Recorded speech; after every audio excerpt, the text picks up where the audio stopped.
পাছতে প্ৰধানমন্ত্ৰী গৰাকীৰ এটা ডাঙৰ সিদ্ধান্ত আৰু যি সিদ্ধান্তই এতিয়া সমগ্ৰ দেশবাসীকে এক প্ৰকাৰ চিন্তিত কৰি তুলিছে যে দেশত পুনৰ বৃদ্ধি পাব নেকি পেট্ৰল ডিজেলৰ দাম। নমস্কাৰ, মই মৃদুপৱনে স্বাগতম জনাইছো নিউজ 18 অসম নৰ্থ ইষ্টৰ ডিজিটেল লাইভলৈ আৰু লৈ আহিছো এটা অতি গুৰুত্বপূৰ্ণ খবৰ যে প্ৰধানমন্ত্ৰী নৰেন্দ্ৰ মোদীয়ে নিজৰ কনভয়ৰ গাড়ীৰ সংখ্যা 50% হ্ৰাস কৰিছে। আৰু পেট্ৰল ডিজেলৰ ব্যৱহাৰ কমাবলৈ প্ৰধানমন্ত্ৰী নৰেন্দ্ৰ মোদীয়ে আহ্বান জনাইছিল, সমগ্ৰ দেশবাসীকে মিতব্যয়ী হ'বলৈ আহ্বান জনাইছিল, ব্যয় সংকোচন কৰিবলৈ আহ্বান জনাইছিল। আৰু তাৰ পিছতে প্ৰধানমন্ত্ৰী গৰাকীয়ে যেন উপদেশতকৈ আৰ্হি ভাল সেই কথাষাৰিকে সৰুগত কৰি তেওঁ এতিয়া আৰ্হি দেখুৱাইছে যে তেওঁৰ যি বৃহৎ কনভয় আছিল, প্ৰধানমন্ত্ৰী গৰাকীৰ নিৰাপত্তাৰ বাবে এক বৃহৎ কনভয় থাকে, সেই কনভয়ৰ বাহনৰ সংখ্যা 50% হ্ৰাস কৰা হৈছে। তেওঁ নিজৰ নিৰাপত্তাৰ দায়িত্বত নিয়োজিত থকা এছপিজিক সেই নিৰ্দেশ দিছিল যে তেওঁ কনভয়ৰ বাহনৰ সংখ্যা হ্ৰাস কৰিব লাগে আৰু তাৰ পিছতে সেই নিৰ্দেশ কাৰ্যকৰী কৰা হৈছে। প্ৰধানমন্ত্ৰী গৰাকীৰ কনভয়ৰ বাহনৰ সংখ্যা 50% হ্ৰাস কৰা হৈছে আৰু প্ৰধানমন্ত্ৰী নৰেন্দ্ৰ মোদীয়ে কৈছিল যে নতুন বাহন ক্ৰয় নকৰাকৈ ইলেক্ট্ৰিক বাহন অধিক তেওঁৰ কনভয়ত ব্যৱহাৰ কৰিব লাগে, সেই কথাত প্ৰধানমন্ত্ৰী গৰাকীয়ে জোৰ দিছিল আৰু তাৰ পিছতে সেই নিৰ্দেশো কাৰ্যকৰী কৰিবলৈ আগবাঢ়িছে এছপিজিয়ে। তাৰ সমান্তৰালকৈ প্ৰধানমন্ত্ৰী গৰাকীয়ে প্ৰতিখন ৰাজ্যৰ মুখ্যমন্ত্ৰীলৈ যুদ্ধ সংকটৰ বাবে সাজু হৈ থাকিবলৈ তেওঁ আহ্বান জনাইছিল আৰু যুদ্ধৰ সময়ত যাতে সংযম ৰক্ষা কৰি চলিব পাৰে সকলো, তাৰ সমান্তৰালকৈ এই যদি অৰ্থনৈতিক সংকটৰ সৃষ্টি হয় তেতিয়াহ'লে তাৰ বাবে এক একশ্যন প্লেন সাজু কৰি ৰাখিবলৈও প্ৰতিগৰাকী মুখ্যমন্ত্ৰীক প্ৰধানমন্ত্ৰী কাৰ্যালয়ৰ তৰফৰ পৰা নিৰ্দেশ দিয়া হৈছে। আৰু তাৰ পিছতে দেখা গৈছে যে কেইবাগৰাকীও মুখ্যমন্ত্ৰীয়ে প্ৰধানমন্ত্ৰীৰ দৰেই নিজৰ কনভয়ৰ বাহনৰ সংখ্যা হ্ৰাস কৰা আৰম্ভ কৰিছে। আৰু প্ৰধানমন্ত্ৰী গৰাকীয়ে সমান্তৰালকৈ প্ৰতিগৰাকী মুখ্যমন্ত্ৰীলৈ নিৰ্দেশ দিছে যে যিবোৰ চৰকাৰী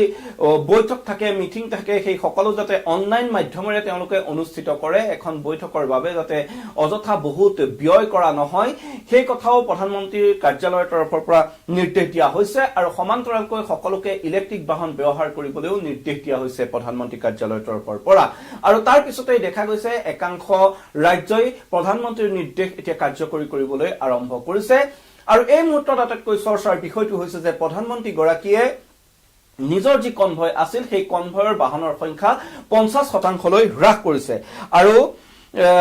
এই যি ব্যয় সংকোচনৰ দিশত এক গুৰুত্বপূৰ্ণ পদক্ষেপ হিচাপে প্ৰধানমন্ত্ৰী গৰাকীয়ে নিজেই প্ৰথমে আৰম্ভ কৰিছে নিজৰ কনভয় হ্ৰাসৰ কথা।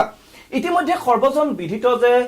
যি মধ্যপ্ৰাচ্যত যুদ্ধ হৈছে সেই যুদ্ধৰ পৰিপ্ৰেক্ষিতত এতিয়া বিশ্বৰ প্ৰায় প্ৰতিখন দেশেই যি খনিজ তেল হওক, গেছ হওক, তাৰ সংকটত ভুগিছে, কিয়নো বিশ্বজুৰি এই খনিজ তেলৰ সৰবৰাহৰ যি যোগান ব্যৱস্থা আছে এই যোগান ব্যৱস্থা এক প্ৰকাৰ ব্যাহত হৈ পৰিছে আৰু তাৰ পৰিপ্ৰেক্ষিতত প্ৰতিখন দেশে এতিয়া খনিজ তেলক লৈ সংকটত ভুগিব লগা হৈছে। ইতিমধ্যে বিশ্বৰ বহু দেশেই বহুলাংশে এনে পেট্ৰল ডিজেলৰ মূল্য বৃদ্ধি কৰিবলৈ বাধ্য হৈছে, কিন্তু দীৰ্ঘকালে এই যুদ্ধৰ পৰিস্থিতি আৰম্ভ হোৱাৰ পিছত ভাৰতে যি পূৰ্বৰ মূল্য আছিল সেই মূল্যতে পেট্ৰল ডিজেল প্ৰদান কৰি আহিছিল আৰু কালিৰ দিনটোত অৱশ্যে পেট্ৰলিয়াম মন্ত্ৰালয়ৰ পৰা জনোৱা হৈছিল যে ভাৰতত পৰ্যাপ্ত পৰিমাণৰ পেট্ৰল ডিজেল মজুত হৈ আছে, এতিয়া চিন্তাৰ কোনো প্ৰয়োজন নাই। কিন্তু এই যি ভাণ্ডাৰ, এই ভাণ্ডাৰে কিমান দিনলৈ দেশবাসী সুৰক্ষিত কৰি ৰাখিব সেইটো এটা অতি জটিল প্ৰশ্ন, কিয়নো হৰমুজ প্ৰণালীত এতিয়া অৱৰোধ কৰি ৰাখিছে আমেৰিকাই, তাৰ সমান্তৰালকৈ ইৰানেও আমেৰিকাৰ বিৰুদ্ধে অৱৰোধ অব্যাহত ৰাখিছে আৰু দুয়োখন দেশে এতিয়া যুদ্ধংদেহী এক পৰিস্থিতিত আছে আৰু আমেৰিকাই ইৰাণৰ যি যুদ্ধবিৰতি প্ৰস্তাৱ আছিল সেই যুদ্ধবিৰতি প্ৰস্তাৱ ইতিমধ্যে নাকচ কৰিছে আৰু আমেৰিকাই যিসমূহ চৰ্ত দিছিল ইৰাণক, ইৰাণেও সেইসমূহ চৰ্ত নাকচ কৰিছে। তাৰ ফলত এতিয়া যুদ্ধৰ ভয়াৱহতা বৃদ্ধি পোৱাৰ সম্ভাৱনা এক প্ৰকাৰ প্ৰবল হৈ পৰিছে। ইতিমধ্যে হৰমুজ প্ৰণালীত কেইবাখনো ইৰাণৰ জাহাজ, প্ৰায় 4খন জাহাজ ধ্বংস কৰিছে আমেৰিকাই, বন্ধ কৰি দিছে। তাৰ সমান্তৰালকৈ হৰমুজ প্ৰণালীত যি ড্ৰোন আক্ৰমণ, মিছাইল আক্ৰমণ সেয়া চলি আছে, এক প্ৰকাৰ যুদ্ধ অব্যাহত আছে। যি মৌখিক শান্তি এক সাময়িক যি শান্তি আলোচনা বা যুদ্ধবিৰতি চলি আছিল তাৰ মাজতো কিন্তু এনে ধৰণৰ যুদ্ধ এক প্ৰকাৰ চলিয়ে আছিল তাৰ পিছত এতিয়া দুইখন দেশেই যেহেতু যুদ্ধংদেহী ৰূপ লৈছে আৰু এই যুদ্ধ অধিক তীব্ৰতৰ হোৱা আশংকা এতিয়া প্ৰবল হৈ পৰিছে আৰু এই যুদ্ধ বাহাৰ আশংকাৰ লগে লগে যি তেল গেছৰ সৰবৰাহ সেই সৰবৰাহ ব্যাহত হোৱাৰ সম্ভাৱনা অধিক প্ৰবল হৈ পৰিছে আৰু সেইবাবেই এতিয়া যেহেতু ভাৰতে তেল গেছৰ বাবে যথেষ্ট আন দেশৰ ওপৰত নিৰ্ভৰশীল হ'বলগীয়া হয় যেহেতু ভাৰতৰ কোনো বৃহৎ তেলৰ কুঁৱা নাই আন দেশৰ দৰে সেই কথা প্ৰধানমন্ত্ৰীগৰাকীয়ে নিজৰ বক্তব্যতে উল্লেখ কৰিছিল আৰু সেইবাবেই যি পেট্ৰল ডিজেল গেছ আদিৰ ব্যৱহাৰ হ্ৰাস কৰিবলৈ প্ৰধানমন্ত্ৰীগৰাকীয়ে আহ্বান জনাইছিল সমান্তৰালকৈ প্ৰধানমন্ত্ৰীগৰাকীয়ে ব্যয় সংকোচনৰ বাবে আহ্বান জনাই এবছৰলৈ সোণ ক্ৰয় নকৰিবলৈ দেশবাসীক আহ্বান জনাইছিল একেদৰে যি ৰাজহুৱা পৰিবহন ব্যৱস্থাৰ গাড়ীসমূহ আছে সেই গাড়ীসমূহ ব্যৱহাৰ কৰিবলৈ প্ৰধানমন্ত্ৰীয়ে আহ্বান জনাইছিল যিসমূহ চহৰত মেট্ৰ' ৰেল চলে তেনে ধৰণৰ চহৰ মহানগৰত মেট্ৰ' ৰেলৰ ব্যৱহাৰ কৰিবলৈ কৈছিল আন চহৰসমূহত ৰাজহুৱা পৰিবহন ব্যৱস্থাৰ যিসমূহ বাহন থাকে তেনেসমূহ ব্যৱহাৰ কৰিবলৈ কৈছিল আৰু অফিচ কাছাৰী আদিত ৱৰ্ক ফ্ৰম হোম যিমান পাৰি ৱৰ্ক ফ্ৰম হোম কৰিবলৈ প্ৰধানমন্ত্ৰীগৰাকীয়ে আহ্বান জনাইছিল প্ৰধানমন্ত্ৰীৰ এই আহ্বান যথেষ্ট তাৎপৰ্যপূৰ্ণ ৰূপে বিবেচিত হৈছিল কিয়নো দেশে যদিও পূৰ্বৰ মূল্যতে পেট্ৰল ডিজেল প্ৰদান কৰি আহিছিল কিন্তু এই যি সংকট ধাৰাবাহিকভাৱে বৃদ্ধি পাইছে মধ্যপ্ৰাচ্য যুদ্ধৰ সংকট এই যুদ্ধৰ সংকটে অধিক বৃদ্ধি পালে এই যুদ্ধ বৃহৎ আকাৰলৈ যদি এই যুদ্ধ গতি কৰে তেতিয়াহলে এই তেল গেছৰ যি যোগান ব্যৱস্থা সম্পূৰ্ণৰূপে ব্যাহত হৈ পৰিব আৰু ইয়াৰ যে কুপ্ৰভাৱ দেশৰ ওপৰতো পৰিব সেয়া নিশ্চিত আৰু সেয়াই এক প্ৰকাৰ প্ৰধানমন্ত্ৰীগৰাকীয়ে নিজে আহ্বান জনোৱাৰ পিছত এতিয়া ইংগিত দিছে তেওঁ নিজৰ যি কনভয়ৰ বাহন আছিলে সেই কনভয়ৰ বাহন 50% হ্ৰাস কৰিছে অৱশ্যে যি ব্লু বুকত প্ৰধানমন্ত্ৰীগৰাকীৰ নিৰাপত্তাৰ ক্ষেত্ৰত যিসমূহ নীতি নিৰ্দেশনা থাকে সেই নীতি নিৰ্দেশনা অনুসৰিয়ে সকলো সুৰক্ষা সম্পৰ্কীয় নীতি নিয়ম মানি চলি এছপিজিয়ে প্ৰধানমন্ত্ৰীক সুৰক্ষা প্ৰদান কৰিব বুলি জনাইছে আৰু প্ৰধানমন্ত্ৰীৰ সুৰক্ষাৰ ক্ষেত্ৰত কোনো ধৰণৰ আপোচ কৰা নহয় বুলিও তেওঁলোকৰ ফালৰ পৰা জনোৱা হৈছে আৰু তেনেদৰে পৰৱৰ্তী কাৰ্যব্যৱস্থা আগবঢ়াই নিবলৈ এতিয়া এছপিজি সাজু হৈছে প্ৰধানমন্ত্ৰীগৰাকীৰ কনভয়ৰ বাহনৰ সংখ্যা হ্ৰাস পালেও যাতে তেওঁৰ যি নিৰাপত্তা সেই নিৰাপত্তাত কোনো ধৰণৰ আপোচ নহয় সেই বিষয়টো তেওঁলোকে নিশ্চয় নজৰত ৰাখিব আৰু ইতিমধ্যে এই নিৰ্দেশ কাৰ্যকৰী কৰা আৰম্ভ কৰিছে এছপিজিয়ে তাৰ সমান্তৰালকৈ যদি আমি চাওঁ যে কেইবাখনো ৰাজ্য আছে দিল্লীৰ মুখ্যমন্ত্ৰী ৰেখা গুপ্তা ৰাজস্থানৰ মুখ্যমন্ত্ৰী ভজনলাল শৰ্মা আৰু মধ্যপ্ৰদেশৰ মুখ্যমন্ত্ৰী মোহন যাদৱকে ধৰি আন কেইবা আন মন্ত্ৰীসকলেও সেইকেইখন ৰাজ্যৰ এতিয়া নিজৰ কনভয়ৰ বাহনৰ সংখ্যা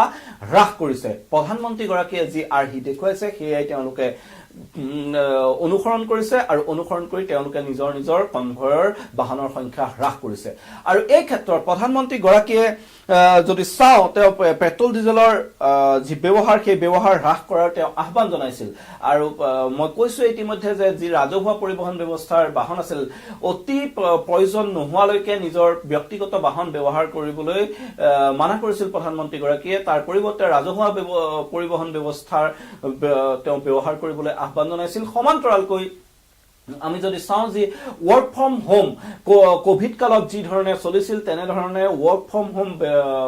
কাৰ্যপন্থা ব্যৱহাৰ কৰিবৰ বাবে সকলো পক্ষকে প্ৰধানমন্ত্ৰীগৰাকীয়ে আহ্বান জনাইছিল আৰু ইতিমধ্যে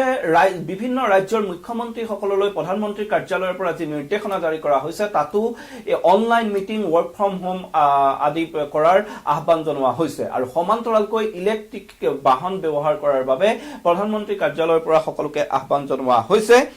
আৰু এবছৰৰ বাবে সোণ ক্ৰয়ৰ ক্ষেত্ৰত সকলোকে বিৰত থকাৰ বাবে প্ৰধানমন্ত্ৰীয়ে আহ্বান জনাইছিল আৰু তাৰ পিছতে আজিৰ দিনটোত আহিছে এটা গুৰুত্বপূৰ্ণ খবৰ যে আজি নিশাৰ পৰাই সোণৰ মূল্যও বৃদ্ধি পাব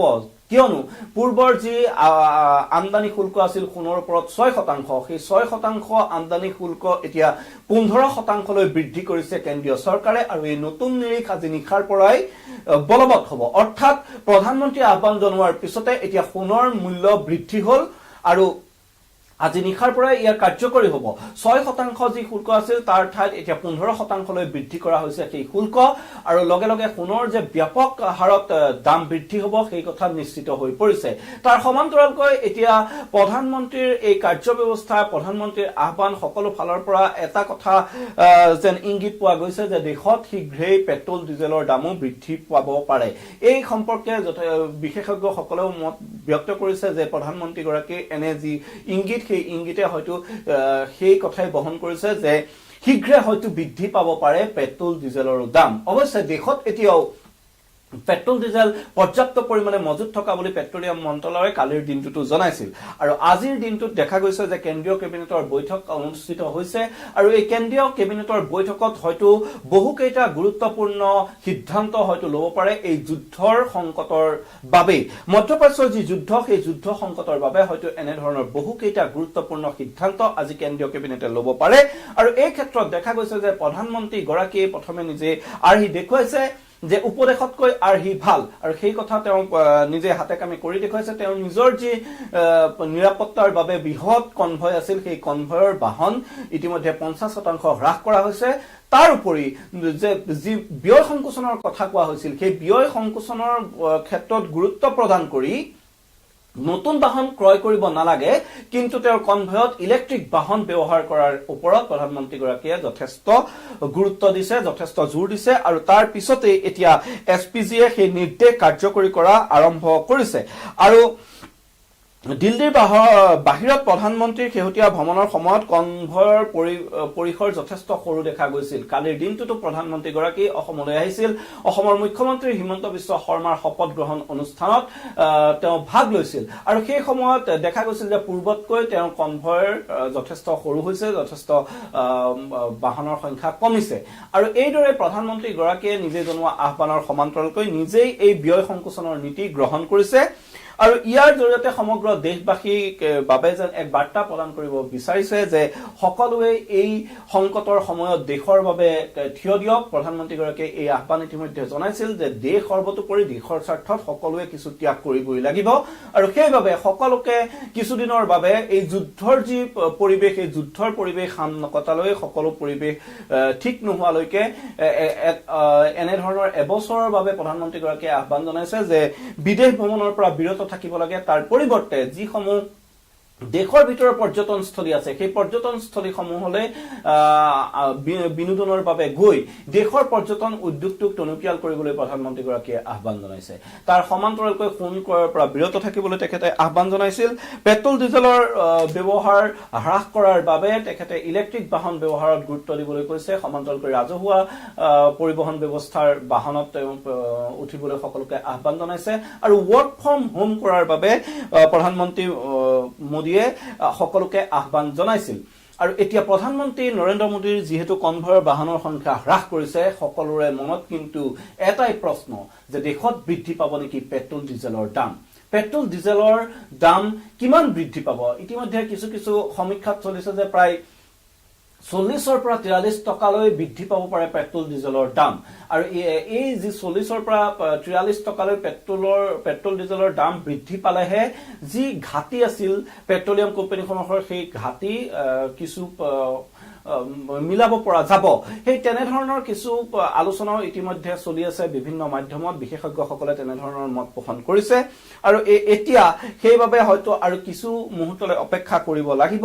এই সন্দৰ্ভত আজিও হ'ব পাৰে কোনো ডাঙৰ সিদ্ধান্ত যেহেতু কেন্দ্ৰীয় কেবিনেটৰ বৈঠক ইতিমধ্যে আৰম্ভ হৈছে বৈঠক অনুষ্ঠিত হৈ আছে কেন্দ্ৰীয় কেবিনেটৰ বৈঠকত কি সিদ্ধান্ত লয় সেয়া অতিকৈ গুৰুত্বপূৰ্ণ হ'ব কিন্তু এই মুহূৰ্তত মই আপোনালোকক জনাব বিচাৰিছো যে প্ৰধানমন্ত্ৰীগৰাকীৰ যি কনভয়ৰ বাহনৰ 50% হ্ৰাস কৰা হৈছে প্ৰতিখন ৰাজ্যৰ মুখ্যমন্ত্ৰীক প্ৰধানমন্ত্ৰীৰ কাৰ্যালয়ৰ পৰা আহ্বান জনোৱা হৈছে যে তেওঁলোকে যুদ্ধ সংকটৰ সময়ত হ'ব পৰা সকলো পৰিস্থিতিৰ বাবে সাজু থাকিব লাগে তেওঁলোকে যাতে সেই সময়ত সংযম হেৰুৱাব নালাগে আৰু এক একচন প্লেন প্ৰস্তুত কৰি সেই পৰিস্থিতিৰ বাবে সকলোকে সাজু হ'বলৈ আহ্বান জনোৱা হৈছে আৰু ইয়াৰ পিছত এতিয়া কি হয় তাৰ বাবে হয়তো কিছু সময়ৰ আমি আৰু অপেক্ষা কৰিব লাগিব এই মুহূৰ্তত মই মৃদুপৱনে বিদায় লৈছো সকলো